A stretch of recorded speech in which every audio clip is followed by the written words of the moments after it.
అవి ఖచ్చితంగా బయటపడతాయమ్మా. కనుక ఈ విషయంలో కొంచెం జాగ్రత్తగా ఉండక తప్పదు మరి.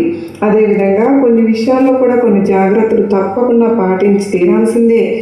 ఎంత జాగ్రత్తగా ఉంటే అంత మంచి ఫలితాలు కూడా వస్తాయి బిడ్డ. లేకపోతే బాధపడాలి, నష్టపడాలి, అవమానపడాలి. జాగ్రత్త.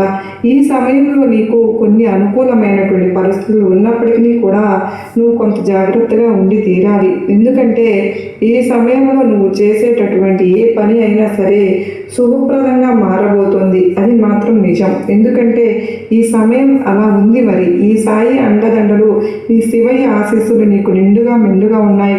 కనుకనే కర్మఫలం అనేది కూడా ఉంటుంది కదా. కర్మఫలం దానిని నాశనం చేసేలా చేస్తుంది. శివయ్య ఆశీస్సులు నీ మీద ఉన్నాయి కనుకనే ఈ మాత్రం కూడా నువ్వు ఉంటున్నావు. నీవు అంత కష్టకాలంలో ఉన్నా కూడా నీకు మంచి జరగబోతుంది.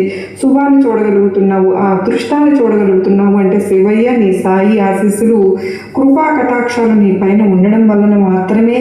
లేదా ఈ ఆశీస్సులు అనేవి నీ మీద లేకపోతే ఆ కర్మఫలం నీ మీద దెబ్బ కొట్టింది అంటే ఉలిక్కి పడతావు, బెదిరిపోతావు, అసలు భరించలేవు. ఒక్క కర్మఫలాన్ని మాత్రమే నువ్వు అనుభవించాల్సి వస్తే దాన్ని దాటికి ఎదుర్కోలేవు, తట్టుకోలేవు నువ్వు. అందుకే భగవంతుడు